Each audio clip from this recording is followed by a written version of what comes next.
أجمعين. اللهم صل على سيدنا محمد وعلى آل سيدنا محمد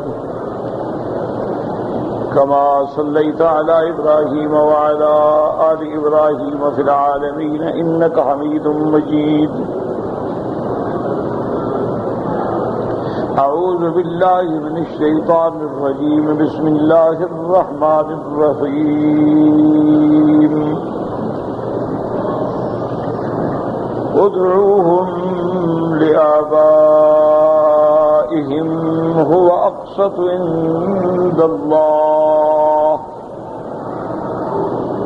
فإن لم تعلموا آباءهم فإخوانكم في الدين ومواليكم وليس عليكم جناح فيما أخطأتم به ولكن ما تعمدت قلوبكم وكان الله غفورا رحيما. قال المؤلف والمفسر رحمه الله تعالى: أدام النفع بعلومه وعلومكم في الدارين آمين إلى أن قال: وقوله تبارك وتعالى: ادعوهم لآبائهم هو أقسط عند الله في شأن زيد بن حارثة رضي الله تعالى عنه وقد قتل في يوم مؤتة سنة 8. اب مفسر رحمۃ اللہ علیہ فرماتی ہیں کہ یہ آیت مبارک جو ہے اس کا شان نزول اور اسباب نزول جو ہے قصہ حضرت زید بن حارثہ ہے. حضور صلی اللہ علیہ وسلم نے زید بن حارثہ کو اپنا بیٹا بنایا تھا، حتیٰ کہ لوگ کہتے تھے زید بن محمد صلی اللہ علیہ وسلم. اللہ تبارک و تعالی نے جاہلیت کی رسم کو مٹا دیا اور بتلا دیا کہ زبانی کلامی کہنے سے بیٹا حقیقی بیٹا نہیں بن جاتا. حقیقی بیٹا الگ ہوتا ہے، رضائی بیٹا الگ ہوتا ہے، اور منہ بولا بیٹا جو ہے وہ الگ ہوتا ہے، اس پہ وہ احکام نافذ نہیں ہوتے. آپ نے بنا دیا کہ میرا بیٹا ہے، بیٹا اس کہنے سے بندہ بیٹا نہیں ہو جاتا. اصل بیٹا وہی ہے جو اللہ تبارک و تعالیٰ نے آپ کے صلب سے پیدا کیا ہے، وہ آپ کا حقیقی بیٹا ہے. اور یہ ذالکم قولکم بافواہکم، یہ تو صرف تمہاری زبانی کلامی بات ہے. تو اس لیے اس بیٹے پر وہ احکام مرتب نہیں ہوں گے. نہ یہ وارث بنے گا، نہ آپ اس کے وارث بنیں گے، نہ یہ محرم بنے گا، اور نہ اس کے مرنے کے بعد اس کی بیوی سے نکاح منع ہوگا، کیونکہ یہ تو زبانی کلامی بیٹا ہے. اس لیے مفسر رحمۃ اللہ علیہ فرماتی ہیں کہ فی شأن زید بن حارثہ رضی اللہ تعالی عنہ، یعنی شان نزول، اسباب نزول. سمجھ رہے کہ بات یہ آیت کیوں اتری، واقعہ کیا تھا، ورنہ حکم تو قیامت تک سب کے لیے ہے. اور حضرت زید بن حارثہ جو ہیں یوم موتا، جنگ موتا کے اندر 8 ہجری کے اندر آپ شہید ہوئے. وأيضا ففي صحيح مسلم من حديث أبي عوانة الوضاح بن عبد الله اليشكري عن الجعد أبي عثمان البصري عن أنس بن مالك رضي الله تعالى عنه قال: قال لي رسول الله صلى الله عليه وسلم يا بني. ورواه ابو داود والترمذی رحمہ اللہ تعالی. اور اسی طرح صحیح مسلم میں یہ حدیث مبارک موجود ہے کہ حضرت انس بن مالک جو ہیں یہ خادم رسول اللہ، حضور صلی اللہ علیہ وسلم کے خادم ہیں، جنہوں نے 10 سال حضور کی خدمت کی. اور یہ وہ صحابی ہیں جن کو میرے محبوب کی دعائیں ملی. ایک دفعہ حضور صلی اللہ علیہ وسلم تشریف فرما تھے، تو حضور صلی اللہ علیہ وسلم کی خدمت میں حضرت انس چھوٹے تھے، موجود تھے. تو آپ کی والدہ نے عرض کیا کہ یا رسول اللہ هذه خویدمک انس، حضور یہ بھی دعا آپ کا ایک چھوٹا سا خادم ہے نا، اس کے لیے بھی دعا کر دیں۔ یاد رکھیں کہ دعا جو ہے نا اس کے لیے کوئی خاص گھڑی ہوتی ہے رحمت کی، اور جب آدمی کے دل سے دعا نکلے اور کامل توجہ سے دعا نکلے، ایک تو ہے نا یہ ہم جو مانگتے رہتے ہیں، یہ بھی دعا ہے انشاءاللہ، اللہ اس کو بھی قبول فرما لے، ورنہ دعا کے آداب ہیں کہ جب آدمی دعا مانگے تو ان قلب لاہن غافل دل سے کبھی دعا نہ مانگے، جب دعا مانگے تو کامل توجہ جو ہے دل، دماغ، عقل، فکر سب اسی طرف لگا ہوا ہو، اول آخر درود شریف پڑھے، اور پھر اللہ کے جو اسماء اللہ الحسنی ہے اللہ کے کسی نام سے دعا مانگے،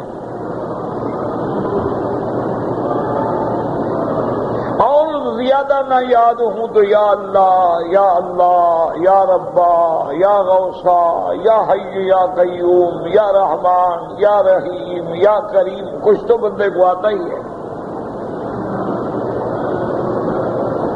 لیکن جب وہ دعا میں کہے نا یا اللہ تو بالکل ایسے انداز میں، ایسے تضرع سے، عاجزی سے، خفیہ طور پر کہ بالکل محسوس ہو کہ میرے دل سے یہ نام نکلا ہے۔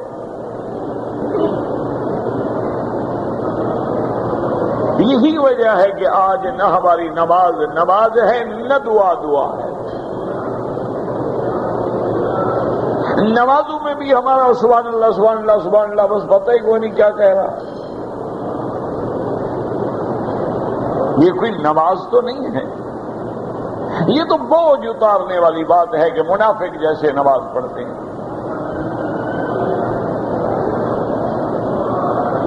اور اول آخر درود شریف پڑھے، اور افضل ترین درود وہ ہے جو نماز میں پڑھتے ہو، اس کے علاوہ بھی درود جائز ہیں، کو منع نہیں ہے، لیکن ایک درود ہمیں عالم نے بتلایا، پیر نے بتلایا، شیخ نے بتلایا، بزرگ نے بتلایا، اور ایک وہ درود ہے جو خود محمد مصطفیٰ نے بتلایا صلی اللہ علیہ وسلم۔ ایک درود ہے بھی حضرت پیران پیر پڑھتے تھے، حضرت خواجہ معین الدین پڑھتے تھے، حضرت علی حجویری پڑھتے تھے، لیکن ایک وہ درود ہے جس کو خود محمد رسول اللہ پڑھتے تھے، اس کا کیا مقابلہ ہے؟ درود کے بعد اسماء اللہ الحسنی، اور اللہ کے اسماء کے بعد پھر ضروری نہیں کہ عربی میں دعا کرے، اگر وہ دعا عربی کی ہو اور حضور پاک کے لفظ مبارک ہوں وہ تو اکثیر ہے،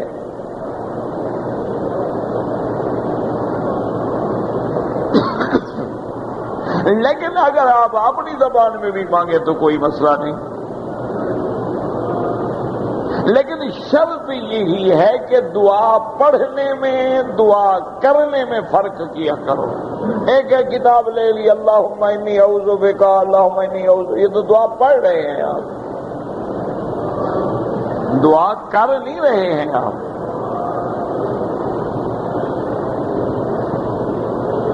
تو جب دعا دل سے نکلتی ہے نا تو وہ سوال ہی پیدا نہیں ہوتا کہ وہ خالی جائے۔ اور دعا میں یہ بھی خیال کریں کہ کسی مسلمان سے قطع رحمی کی دعا نہ کریں، کسی مسلمان کی ہلاکت و بربادی کی دعا نہ کریں، اور دعا میں تمام عالم اسلام کے مسلمانوں کو شریک کریں۔ جب بندہ پورے عالم کے مسلمانوں کے لیے دعا کرتا ہے تو اللہ کی رحمت جوش میں آ جاتی ہے۔ کہ میرے بندے کو میرے بندوں کا اتنا خیال ہے تو اس کا ہم خیال کر دیتے.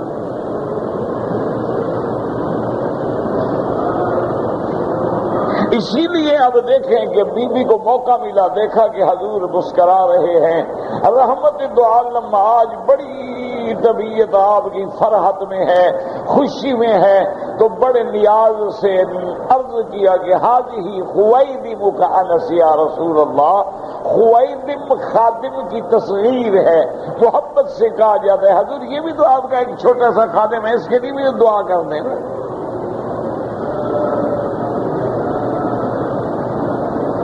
حضرت انس فرماتے ہیں کہ حضور نے مجھے 3 دعائیں دی.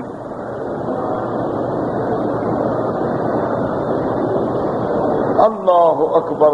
فرماتے ہیں کہ آقا نے رحمت دو عالم نے میرے لیے 3 دعائیں فرمائیں. فرمایا اللہم بارک لہ فی عمرہ وبارک لہ فی رزقہ وبارک لہ فی ولدہ. حضور نے دعا کیا اللہ میرے اس خادم کی عمر میں برکت عطا فرما، اس کی اولاد میں برکت عطا فرما، اس کے رزق میں برکت عطا فرما.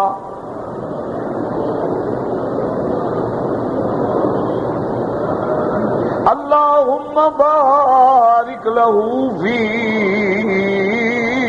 عمرہ، اللہ اس کی عمر دراز فرما، اس کے رزق میں برکت عطا فرما، اس کی اولاد میں برکت عطا فرما. حضرت انس فرماتے تھے کہ حضور کی وہ دعائیں ایسی منظور ہوئیں، اللہ نے میرے رزق میں ایسی برکت دی ہے. مدینے والوں کے باغ سال میں 1 پھل لاتے ہیں، میرا باغ 2 دفعہ سال میں پھل لاتا ہے. اللہ نے ایسی برکت دے دی. اور فرمایا اللہ نے میری اولاد میں ایسی برکت دی ہے کہ ہم 120 آدمی گھر کے ہو چکے. اور فرمایا اللہ نے میری عمر میں بھی برکت دی ہے کہ میں 120 سے متجاوز ہوں. تو حضور کی 3 دعائیں جو تھیں وہ رحمت دو عالم کی، اور کیسے منظور نہ ہوں. مانگنے والی بھی رحمت ہو اور دینے والا بھی ارحم الراحمین ہو.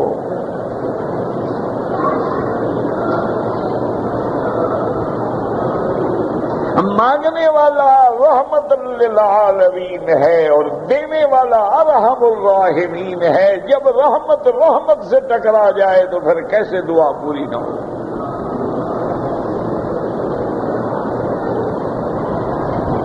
تو حضرت انس رضی اللہ تعالیٰ عنہ فرماتی ہیں، صحیح مسلم کی حدیث ہے کہ حضور نے مجھے فرمایا یا بنیا میرے بیٹے. تو اب بیٹا کہنے سے حضرت انس بیٹے نہیں ہو جائیں گے، خادم ہی رہیں گے. حالانکہ حضور کے محبوب خادم ہیں، اور آپ صلی اللہ علیہ وسلم کی 10 سال متواتر خدمت کی ہے حضرت انس نے. اور کہتے ہیں خدا کی قسم 10 سال میں ما ضربنی ولا قہرنی ولا زجرنی، 10 سال میں رحمت دو عالم نے کبھی مجھے تھپڑ نہیں مارا، کبھی مجھے ڈانٹا نہیں، کبھی گالی نہیں دی. مسلمانوں کو ذرا غور کرو، آپ بھی اپنے ملازموں سے کیا سلوک کرتے ہیں؟ آپ بھی اپنے ماتحت ملازم سے کیا سلوک کرتے ہیں؟ اور غریب مزدور سے اور ادنا کام کرنے والے سے 10 سال کی مدت میں کہتے ہیں. اور فرماتے ہیں اگر میں نے کوئی کام غلط کیا تو حضور نے کبھی نہیں فرمایا کہ یہ تم نے ایسا کیوں کیا، اور کوئی کام میں نے نہیں کیا بھول گیا تو کبھی نہیں فرمایا کہ وہ کام جو میں نے کہا تھا تم نے کیوں نہیں کیا.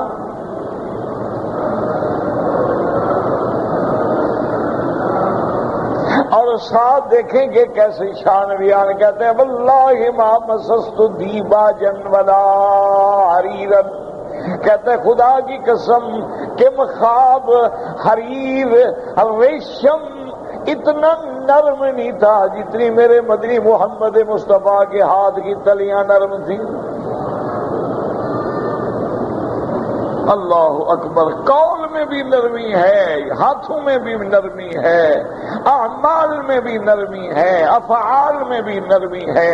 یعنی اللہ نے حقیقتاً مجسم رحمت بنا کے بھیجا محمد مصطفیٰ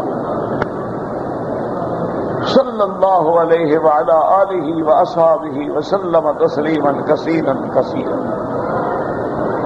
تو اس لیے مسئلہ سمجھیں کہ کہنے سے کوئی بیٹا نہیں بن جاتا، کہنے سے کوئی بیٹی نہیں بن جاتی، کہنے سے کوئی بہن نہیں بن جاتی.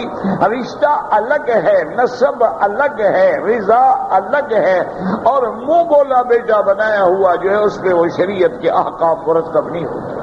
اس لیے اللہ نے فرمایا ادعوہم لآبائہم هو اقسط عند اللہ وقوله عز وجل فإن لم تعلموا آباءهم فإخوانكم في الدين ومواليكم.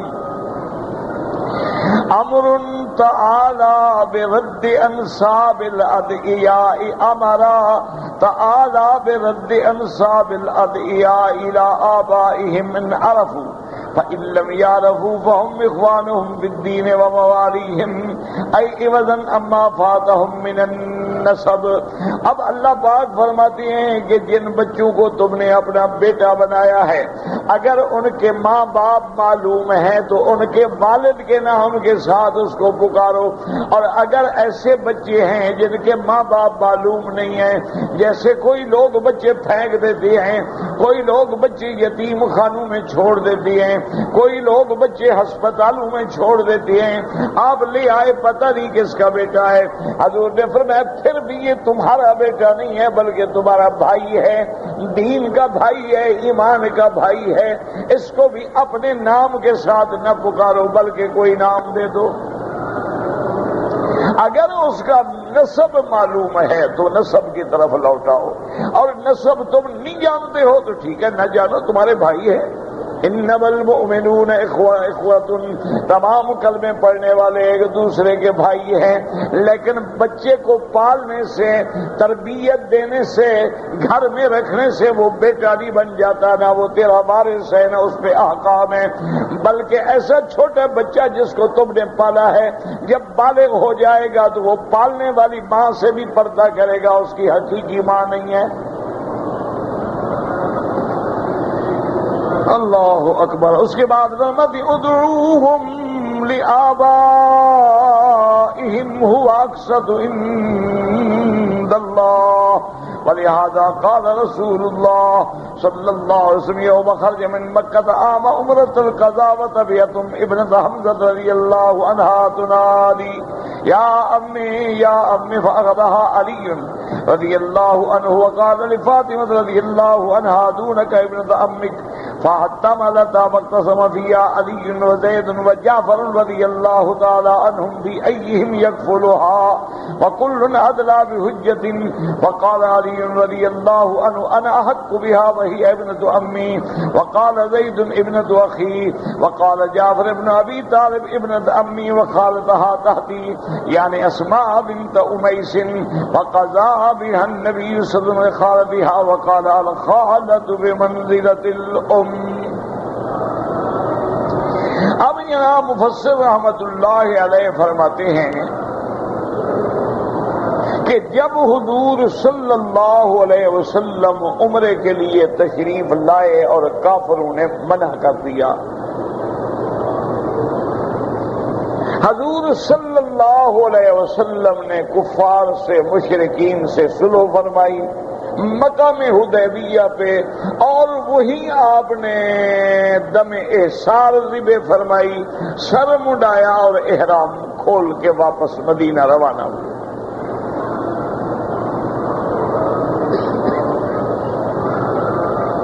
تو یہاں سے ایک مسئلہ بھی دماغ میں رکھ لیں، جیسے ہمارے بعض بھائی کرتے ہیں نا کہ کراچی میں آئے، غسل کیا، 2 رکعت پڑھی، احرام باندھا، لبیک پڑھا، جہاد کینسل ہو گیا، احرام کھول دیا. یہ غلط بات ہے. بچوں کا کھیل نہیں ہوتا کہ جب چاہو احرام باندھ دو، جب چاہو کھول دو.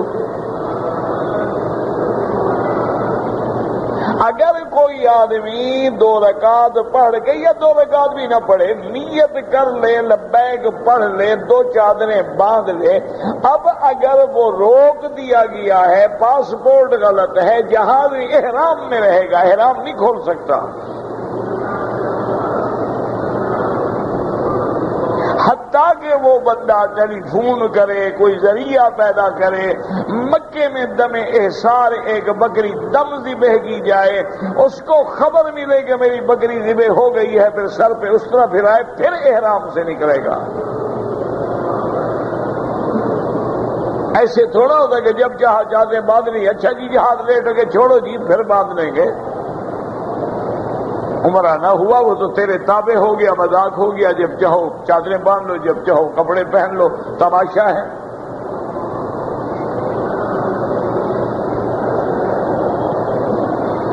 اب حضور خود احرام باندھ کے آئے ہیں، صحابہ ساتھ ہیں، کافروں نے نہیں آنے دیا، حضور نے فرمایا ٹھیک ہے، اپنا جانور ذبح کیا دم احسار، اور اس کے بعد اس طرف سے سر مڑایا، پھر احرام کھولا۔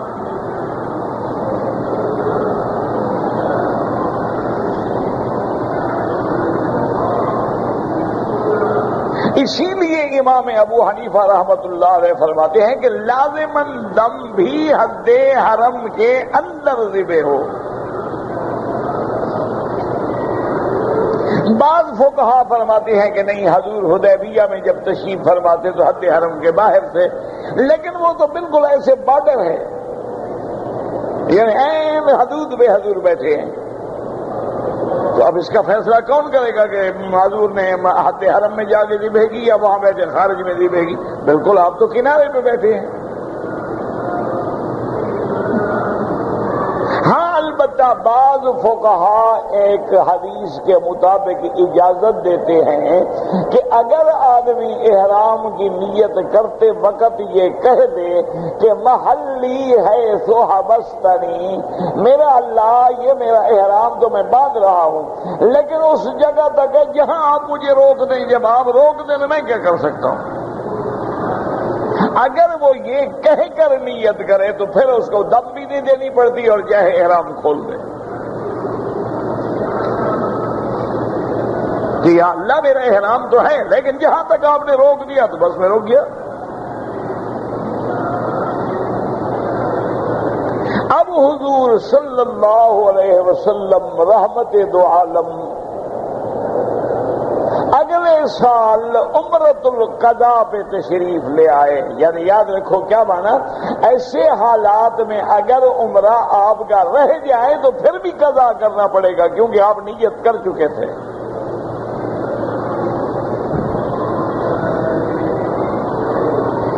حضور جب عمرۃ القضاء پہ تشریف لے آئے اور وہ 3 دن کے لیے صرف اجازت تھی، مکے والوں کے ساتھ معاہدہ تھا کہ ہم صرف 3 دن رہیں گے، عمرہ کریں گے، صفا مروہ دوڑیں گے، تھوڑی تھکان اتاریں گے، پھر واپس چلے جائیں۔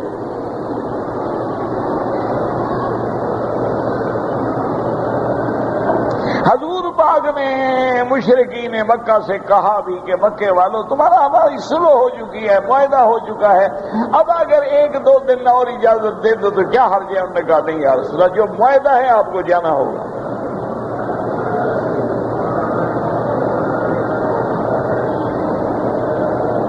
حضور پاک کی شادی مبارک جو ہے نا بی بی میمونہ سے، وہ اسی موقع پہ ہوئی ہے۔ بی بی میمونہ کی مزار مبارک جو ہے، جب آپ مدینہ منورہ جاتے ہیں، مکے کے حدود سے نکلتے ہیں، نوریہ سے نکلتے ہیں تو بائیں جانب سڑک کے اوپر مزار ہے بی بی میمونہ رضی اللہ تعالی عنہ کا۔ اس وادی کا نام ہے وادی صرف۔ اللہ کی شان ہوتی ہے، یہ واقعی جوڑے اللہ بناتے ہیں، اللہ کے ہاتھ میں ہوتا ہے۔ اسی وادی میں بی بی پیدا ہوئی، اسی وادی میں نکاح ہوا، اسی وادی میں خیمہ لگا کے حضور کے گھر میں آئیں، اور اسی وادی میں موت آئی اور دفن ہوئی۔ یہ اللہ کا شان ہے، اللہ کا نظام ہے۔ ولدت فیہا وَنَكَحَ بِهَا رَسُولُ اللَّهِ وَبَنَا بِهَا وَتُوفِّيَتْ فِيهَا وَدُفِنَتْ فِيهَا، میمونہ رضی اللہ تعالی عنہ۔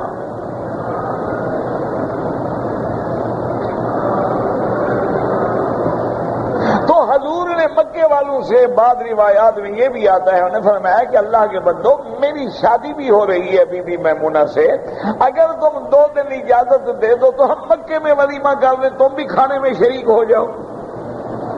انہوں نے کہا یا رسول اللہ ہم نہیں شریک ہوتے، آپ سے بس فائدہ ہے، آپ جائیں واپس۔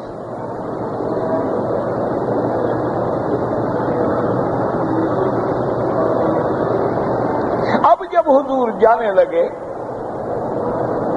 تو حضرت سیدنا حمزہ رضی اللہ تعالی عنہ کی بیٹی مکے میں تھی، وہ دوڑتی آئی، یا امّے یا امّے یا امّے یا رسول اللہ، یا میرے چاچا مجھے لے جائیں ساتھ۔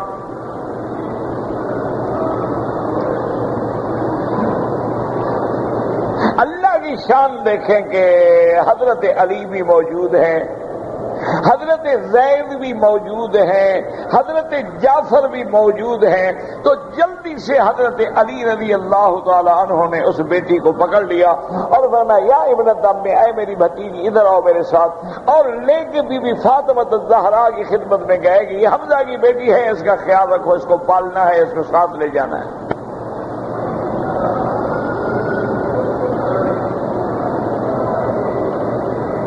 جب سیدنا علی رضی اللہ تعالی عنہ نے لے لیا تو حضرت زید حضرت جعفر نے جھگڑا شروع کر دیا، اس نے کہا آپ نے کیوں لیا، میں لوں گا، وہ کہہ نہیں میں لوں گا۔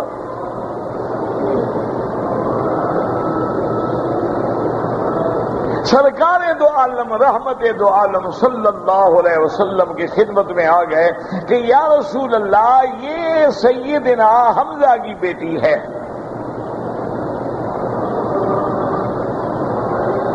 اب ہم تینوں میں جھگڑا ہو گیا ہے، حضرت علی فرماتے ہیں میں لوں گا، جعفر فرماتے ہیں میں لوں گا، اور زید فرماتے ہیں کہ میں لوں گا، میں پالوں گا، میں گھر میں رکھوں گا۔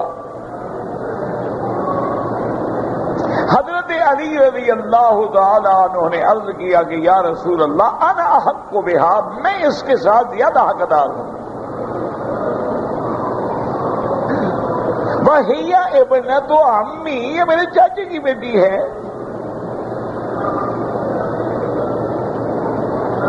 چونکہ سیدنا حمزہ جو ہیں، حمزہ ابن عبد المطلب ہیں، اور حضرت علی جو ہیں علی ابن ابی طالب، اور ابی طالب ابن عبد المطلب ہیں۔ انہوں نے کہا یا رسول اللہ انا حق بہا و اولا، میں زیادہ حقدار ہوں۔ ہی ابنت امی، یہ میرے چاچے کی بیٹی ہے، میں رکھوں گا۔ حضرت زید نے کہا نہیں یا رسول اللہ، میں زیادہ حقدار ہوں، اس کے حضرت علی کے تو چاچے کی بیٹی ہے، میرے تو بھائی کی بیٹی ہے۔ انہوں نے کہا یا رسول اللہ میرا تو حضرت حمزہ بھائی ہے، میرے تو بھائی کی بیٹی ہے، تو میں زیادہ حقدار ہوں۔ حضرت جعفر نے کہا یا رسول اللہ اصل بات یہ ہے کہ سب سے زیادہ حقدار میں ہوں۔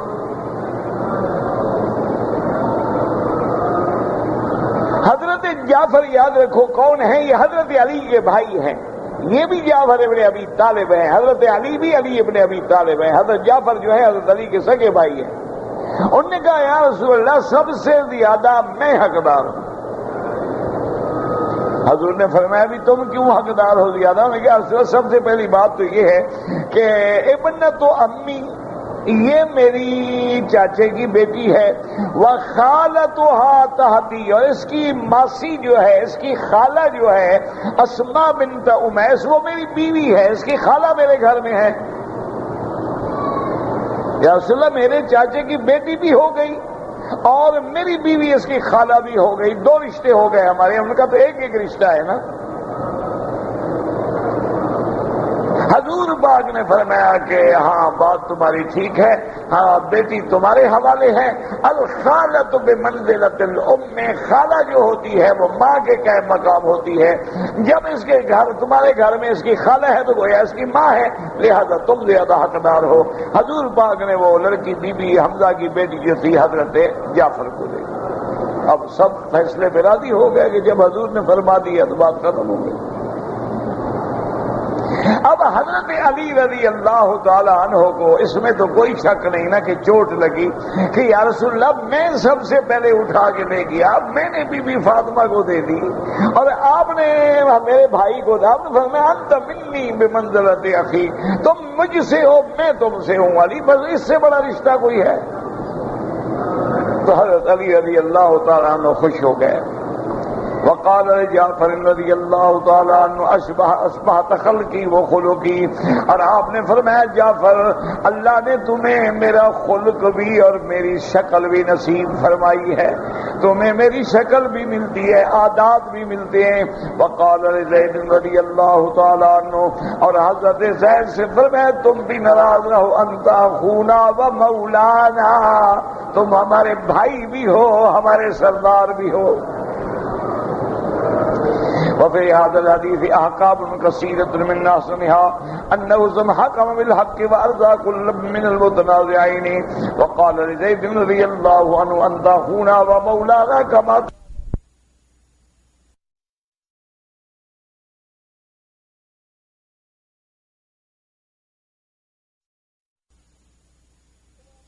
اب مفسر رحمۃ اللہ علیہ فرماتی ہیں کہ اس حدیث سے بڑے احکام ہیں کہ سب سے پہلی بات تو یہ ہے کہ میرے مدنی نے حق کے فیصلہ فرمایا ہے، اور حضور صلی اللہ علیہ وسلم نے جو حق تھا اس کے مطابق فیصلہ فرمایا۔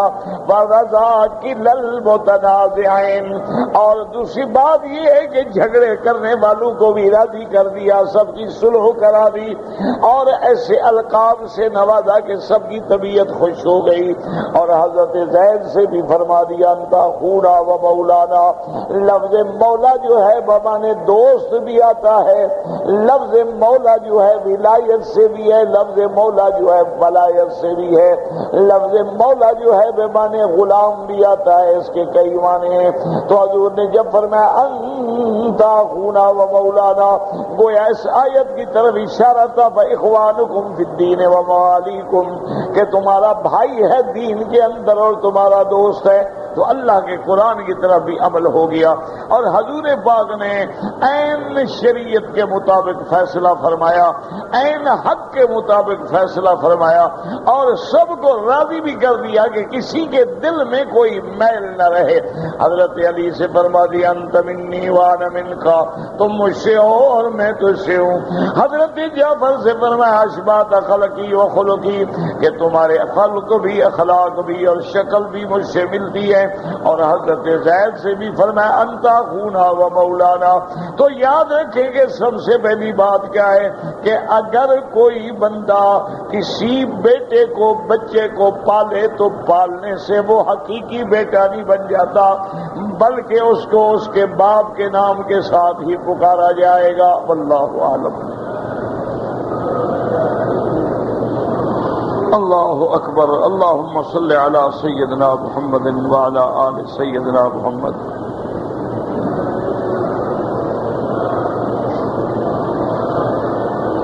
بعض لوگ کہتے ہیں کہ اصلاح کی نیت سے بیعت کرنا ناجائز ہے، بالکل غلط کہتے ہیں۔ بیعت علی الاسلام بھی ہے، بیعت علی الجہاد بھی ہے، بیعت علی السمع والطاعہ بھی ہے۔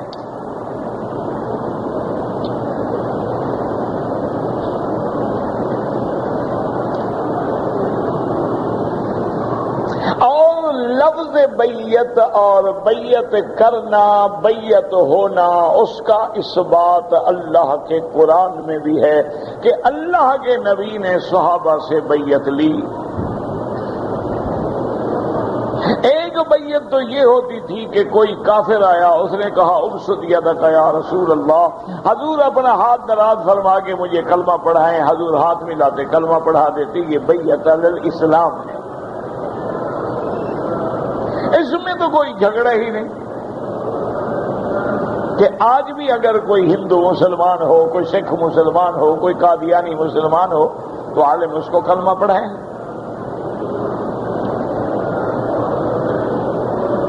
اسی طرح ایک بیعت ہے علی الجہاد، یہ اسلام کی بیعت تو معروف ہے، حضور نے مردوں سے بھی لی اور عورتوں سے بھی لی کہ یا ایھا النبی اذا جاءک المؤمنات یبایعنک،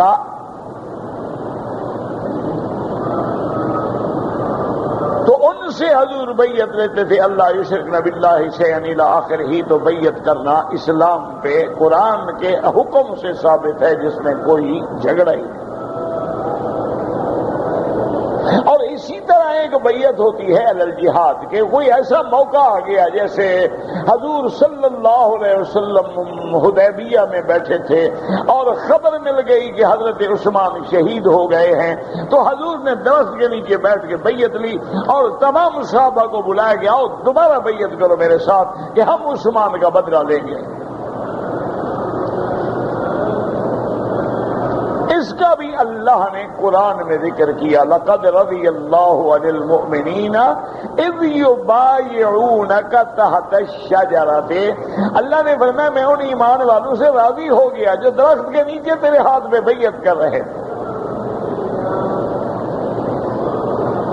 اور یہ وہی لوگ ہیں جن کو اللہ نے اتنا بڑا اعزاز بخشا کہ یہ جب بیعت کر رہے تھے ید اللہ فوق ایدیہم، اللہ کا ہاتھ ہے، ایک آپ کا ہاتھ تھا، ایک صحابی کا، اللہ کا ہاتھ سب کے اوپر تھا۔ اسی طرح ایک بیعت ہوتی ہے علی السمع والطاعۃ فی السراء والضراء، حضور نے بیعت دی کہ تم ہر حال میں میرے حکم کی اطاعت کرو گے، چاہے دکھ ہو یا سکھ ہو۔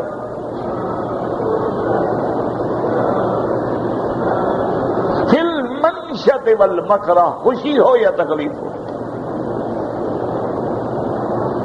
اسی سے علماء نے، محدثین نے، فقہاء نے بیعت لی ہے کہ اگر کوئی بندہ کسی صحیح معنی میں اہل اللہ کے ساتھ تعلق جوڑے اور اس سے بیعت کرے تاکہ اس کی تربیت میں میرے عقیدے کی بھی اصلاح ہو، میرے عمل کی بھی اصلاح ہو، یہ کون سا شرک ہے؟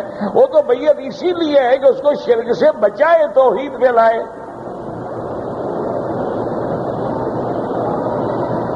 حتیٰ کہ اسی لیے حکم دیا میرے آقا نے کہ تم سفر پہ نکلو، 4 آدمی ہو، 5 ہو، 3 ہو، ایک کو امیر بناؤ۔ اسی طرح حکم ہے کہ جب مسلمانوں کا بادشاہ بیٹھے گا اس کی بھی بیعت ہوگی کہ ہم آپ کے حکم پہ چلیں گے، آپ کی اطاعت کریں گے، ہاں جب آپ اللہ رسول کے حکم کے خلاف کوئی فیصلہ کریں گے تو پھر ہم اطاعت نہیں کریں گے۔ تو اس لیے جھگڑوں میں پڑنے کی ضرورت نہیں ہے، بیعت کرنا جائز ہے، بلکہ اس دور فتن میں ضروری ہے کہ بندہ کسی اللہ والے کے ساتھ، کسی صحیح معنی میں مسلمان صحیح العقیدہ کے ساتھ جڑ جائے تاکہ وہ اس کی نظر رکھیں، کنٹرول کریں اور اس کی بیماریوں کے وہ معالج بنے۔ جیسے ڈاکٹر تمہارا جسمانی معالج ہوتا ہے، شیخ بھی تمہارا روحانی معالج ہوتا ہے کہ شرک آئے تو دور کرے، حسد آئے تو دور کرے، بدعات آئے تو دور کرے، اور تیرے اندر کبر آئے تو دور کرے، ریا آئے تو دور کرے، عجب آئے تو دور کرے، ڈاکہ چوری قتل زنا آئے تو دور کرے، تمہاری اصلاح کر، تمہارا تزکیہ کر۔ لیکن شرط یہی ہے کہ وہ شیخ صحیح معنی میں مرشد ہو، صحیح معنی میں کتاب و سنت پہ چلنے والا ہو اور صحیح العقیدہ ہو اور صحیح معنی میں متبع سنت محمد مصطفیٰ ہو۔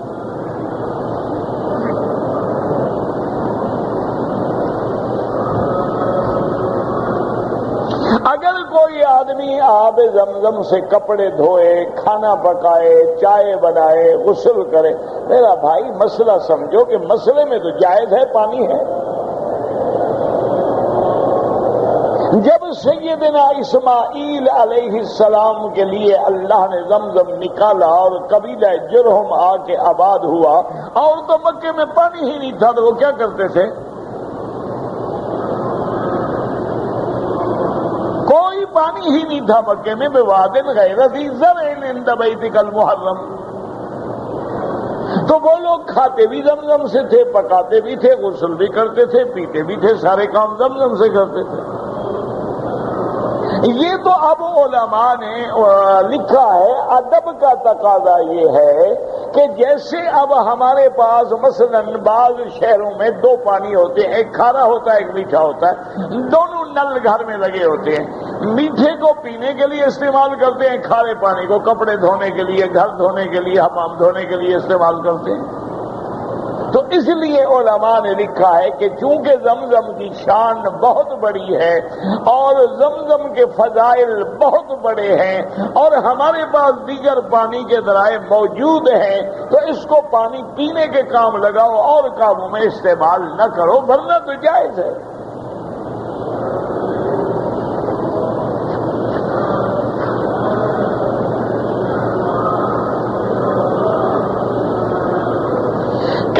کہ ہم ٹرانسپورٹ کا کام کرتے ہیں اور جب تک ملازموں کو گالیاں نہ دیں کچھ دیتے ہی نہیں، وہ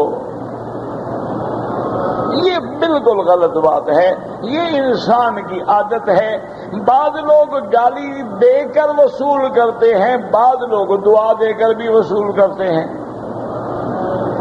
تمہاری عادت چونکہ گالیاں دینے کی ہو گئی ہے، لہذا تمہارے پاس دوسرا راستہ نہیں ہے، یہ بالکل جھوٹ۔ گالی دینا جو ہے وہ تو مومن کی علامت ہی نہیں ہے، تو منافق کی علامت ہے۔ حضور پاک نے فرمایا اذا خاصم فجر، جب کوئی جھگڑا ہو گالیاں بکے، تو منافق کی عادت ہے۔ آپ بالکل انصاف سے رہیں، عدل کریں، ان پہ ظلم نہ کریں، ان کے حقوق کا خیال کریں، انہیں بونس دیں، ان کے دکھ سکھ میں شریک ہوں۔ دیکھو مجال ہے تمہارا پیسہ کھائیں، تم جو اس اصول پہ چلو کہ چمڑی جائے لیکن دمڑی نہ جائے، تو پھر تو گالیوں سے ہی ملے گا نا۔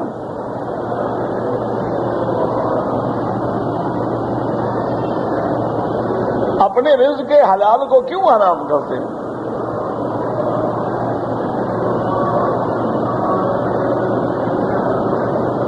اگر حاجیوں کے نام قرعہ اندازی میں نہ نکلے اور وہ زیادہ پیسے دے کے ٹور آپریٹر کے ساتھ آ جاتے ہیں، کوئی منع نہیں، اس میں کیا ہے؟ وہ تو آپ جتنے کا پیکج لیں گے اتنے پیسے دیں گے، اتنے دیں گے۔ بعض ماشاء اللہ آج کل تو 10-10 لاکھ روپے کا پیکج بھی ہے، 7 لاکھ 10 لاکھ کا پیکج بھی ہے۔ یعنی آپ حیران ہوں گے کہ صرف مینا عرفات کے 5 دن جو ہیں اس کا 2-2 لاکھ 3-3 لاکھ روپے کا پیکج ہے۔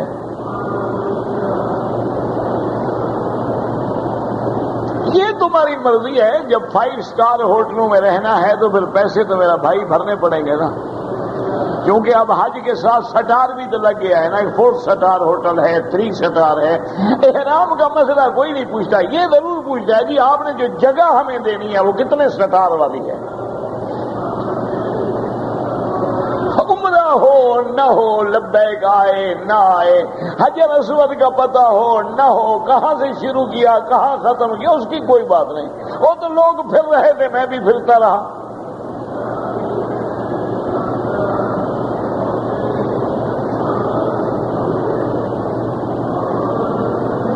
میں نے کچھ پیسے ادھار لیے اور عمرے پہ آ گیا، کوئی حرج نہیں، اللہ کے بندے، اللہ نے لکھا تھا تمہارے مقدر میں تم نے آنا تھا۔ اور یہ بھی یاد رکھو کہ عمرہ کرنے سے اللہ تبارک و تعالیٰ کسی کا احسان نہیں رکھتے ہیں، جتنے پیسے تم عمرے پہ خرچ کرو گے جاؤ گے تمہیں مل جائیں گے۔ تجربہ کر لو، تاریخ لکھ ڈالو، میں کو پیر شیر تو ہوں نہیں، بہرحال حدیث ہے حضور کی۔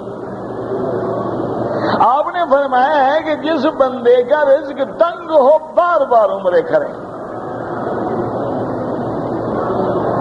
اسی لیے ایک حدیث میں آتا ہے حجج النسک عمر تتر ينفيان الذنوب والفقر، کہ بار بار حج کرنا اور بار بار عمرہ کرنا جو ہے گناہوں کو بھی اور غریبی کو بھی مٹا دیتا ہے، اللہ دروازے کھول دیتا ہے۔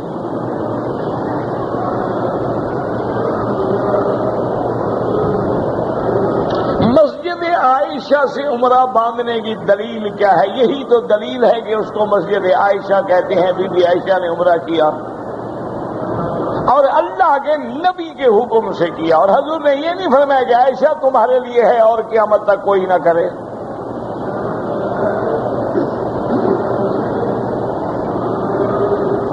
کہتے ہیں جی کہ ہم سود کا کام تو نہیں کرتے، لیکن ہمارا معاشرہ ایسا ہے رشوت نہ دیں تو ہماری گاڑی ایک قدم بھی نہیں چلنے دیتے ٹریفک والے، تو یہ ظلم ہے، تم پہ گناہ نہیں ہوگا ان پہ ہوگا۔ اور اگر تم بھی رشوت دے کے 40 سواریوں کے بجائے 50 بٹھاتے ہو تو پھر دونوں پہ لعنت ہے، کہ تم بھی تو ناجائز فائدہ اٹھا رہے ہو نا۔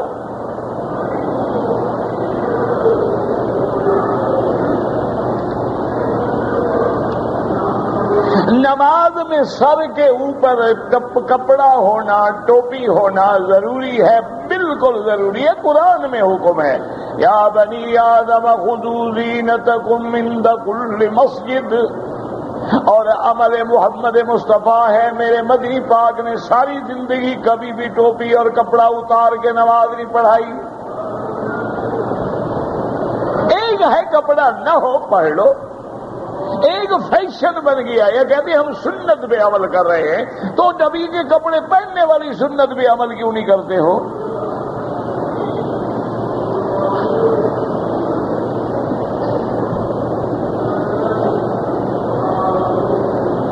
کچھ لوگ نماز پڑھتے وقت ٹخنوں کے نیچے کپڑا ہو، ٹخنوں میں درد ہوگا، تکلیف ہوگی، اس کو پہلے تمہیں دکھائیں، یعنی ڈاکٹری کراؤ گے، ایکس رے کر کے پھر فیصلہ کریں۔ وہ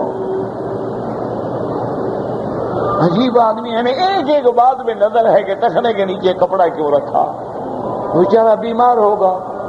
ایک آدمی ریڑھی پہ بیٹھ کے نماز پڑھتا ہے، کرسی پہ بیٹھ کے، اس کے حالات ہیں، وہ سجدہ نہیں کر سکتا۔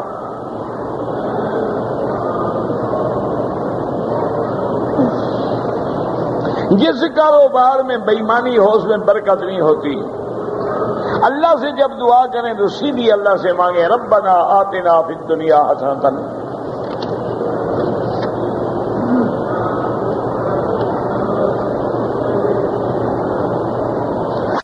ہم کہ حضور کے روضے پہ جا کے کلمہ پڑھیں اور یہ کہیں کہ آپ قیامت میں گواہی دینا کہ ہم نے کلمہ پڑھا ہے، یعنی اس سے پہلے آپ مسلمان نہیں ہیں، وہاں جا کے ہوں گے۔ کیا خیال ہے؟ اچھا، اگر حضور آپ کا کلمہ سن کے آپ کی گواہی دیں گے تو آپ کے داڑھی مڈانے کی بھی گواہی دیں گے کہ حضور میں داڑھی ابھی مڈا کے آپ کے روضے پہ آیا ہوں، ماشاءاللہ کتنا بڑا بہادر آدمی ہوں کہ تازی نافرمانی کر کے تیری سنت کو گلی میں پھینک کے آیا ہوں، گٹر میں پھینک کے آیا ہوں، اور سلام پڑھا اور آپ کو گواہ بھی بنا رہا ہوں۔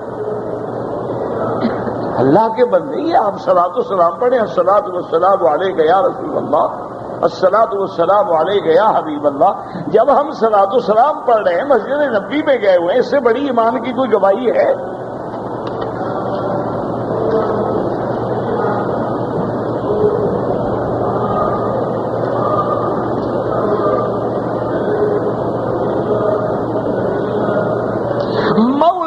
کہنا جو ہے اس لیے کہ لفظ مولانا اللہ مولانا ولا مولا لکم اشتباہ نہ ہو، ورنہ تو جائز ہے، حضور نے کہا ہے حضرت زید کو۔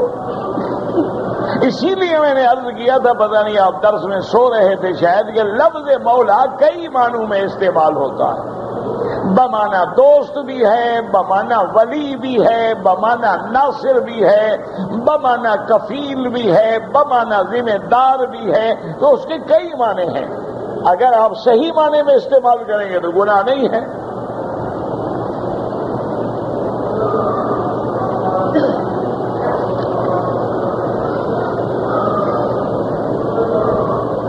اگر ایک آدمی نے طائف سے احرام باندھا احرام باندھنے کے بعد چوکی پہ پکڑا گیا، اس کو سفر کرا دیا گیا، بالکل اس پہ دم بھی ہے کہ وہ باقاعدہ مکے میں دم ادا کرے اور سر بھی منڈوائے۔ اسی کو تو احصار کہتے ہیں نا کہ روک دیا گیا، عمرے سے منع کر دیا گیا۔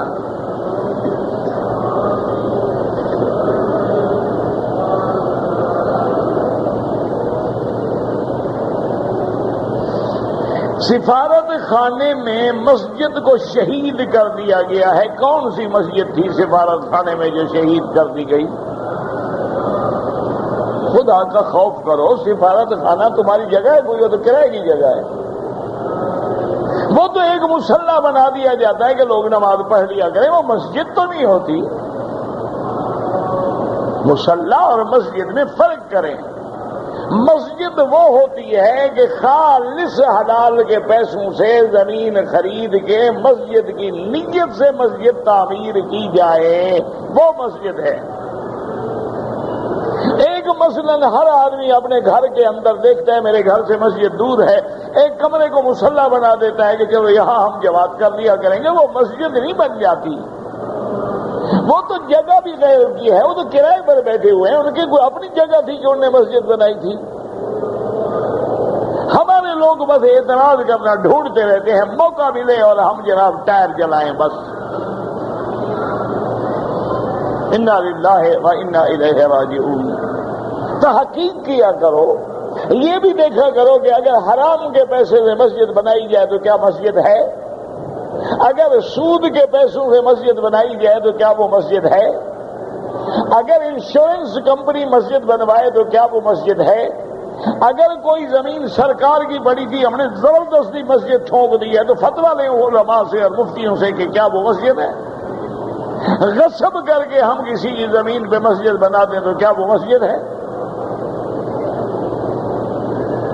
اگلے دن میں اخبار میں پڑھ رہا تھا کہ کچھ لوگ اسی مکے میں ہیں، انہوں نے بلدیہ سے، کمیٹی سے اور بجلی کے محکمے سے بچنے کے لیے 3 منزلہ گھر بنائے ہوئے، کونے پہ مینار بنا دیا، لوگ سمجھے مسجد ہے، تاکہ ایک دو بلدیہ والے گرائیں گے نہیں، نہ غیر قانونی مکان بنایا ہوا ہے۔ اچھا، دوسرا مسجد کے نام سے بجلی آدھے پیسے میں ملے گی، اندر گھر ہے، کوئی مسجد سے نہیں، کونے پہ ایک مینار بنا دیا دھوکہ دینے کے لیے۔ اب یہ بھی مسجد ہوتی ہے؟ اخبار میں آیا ہے باقاعدہ۔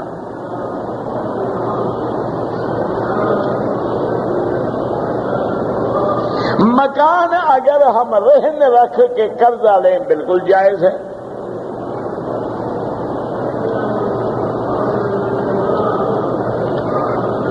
کتب غوث ولی، یہ اصطلاحات ہیں صوفیاء کرام کی، اور صوفیاء کا کلام جو ہے در شریعت حجت نیست، شریعت میں وہ حجت نہیں ہوتا۔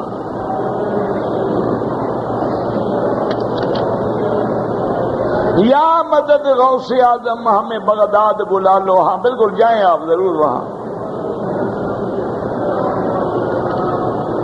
یعنی نہ مکے بلا لو، نہ مدینے بلا لو، نہ جنت بلا لو، نہ ریاض الجنہ میں بلا لو، ادھر ہی بلا لو تو ٹھیک ہے، اگر دفع کرے اچھی بات ہے۔ یہ شرک ہے، شرک اکبر ہے کہ یا غوث اعظم۔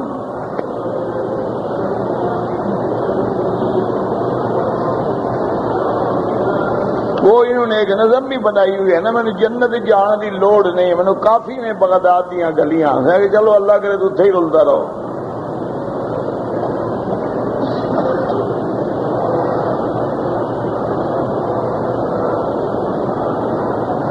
اگر ایک آدمی پاکستان سے عمرے کا احرام باندھ کے آیا، فجر کی نماز تک مکے پہنچا، نماز پڑھی، تھکا ہوا تھا، سو گیا، سونے کے بعد جب اٹھا غسل کیا، بعد میں عمرہ کیا، کوئی حرج نہیں، احرام میں رہے، کپڑے نہ بدلے، غسل خوشبو والے صابن سے نہ کرے، کوئی حرج نہیں۔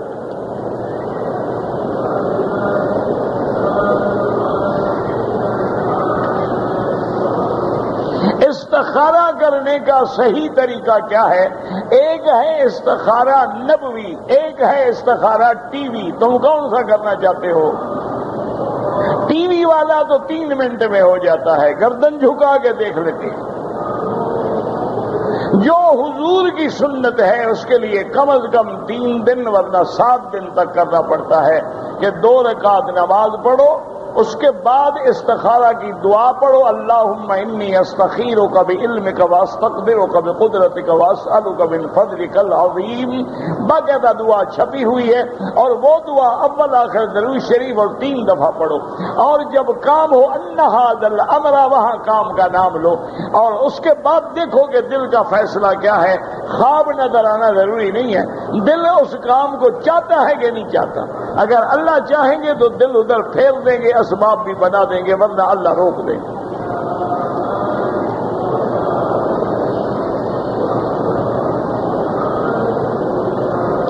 مسجد میں نہ جائے، گھر میں نماز پڑھ لے، مجبوری ہو، عذر ہو، ورنہ بالکل گناہگار ہے۔ لا صلاۃ لجار المسجد الا فی المسجد۔ ہنڈی کے ذریعے پیسے بھیجنا جائز ہے، اگر مسلمان ملک کو نقصان نہ ہوتا ہو تو جائز ہے، اگر اسلامی ملک کو نقصان پہنچے تو ناجائز ہے۔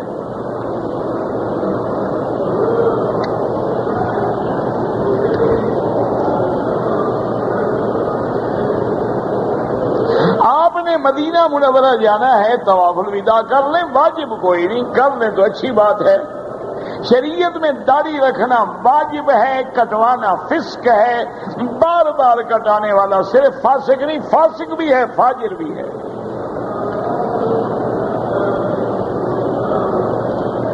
اگر ایک آدمی نے مزدلفہ سے رات باہر گزر گئی، مجبور تھا، الفاظ سے چل پڑا، کوئی جرمانہ نہیں۔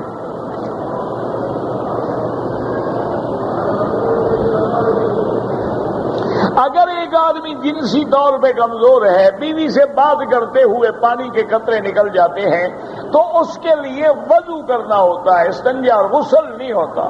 غسل تب ہوتا ہے جب مادہ منویہ نکلے، ٹپک کے نکلے، اور اس کے بعد عضو مر جائے، وہ مادہ منویہ، اس پہ غسل ہے۔ نہیں، ابھی تو بہت ہیں اور وقت ختم ہو گیا۔ ربنا تقبل منا انک انت السمیع العلیم وتب علینا انک انت التواب الرحیم۔ اللهم اجعل لنا وللمسلمین من كل هم فرجا ومن كل ضيق مخرجا ومن كل بلاء عافيا۔ اللهم انصرنا فإنك خير الناصرين، وافتح لنا فإنك خير الفاتحين، واغفر لنا فإنك خير الغافرين، وارحمنا فإنك خير الراحمين، وارزقنا فإنك خير الرازقين، واحفظنا فإنك خير الحافظين، واهدنا ونجنا من القوم الظالمين۔ صلی اللہ تعالی علی خیر خلقہ سیدنا محمد وعلی آلہ وصحبہ اجمعین۔ اللهم صل علی سیدنا محمد۔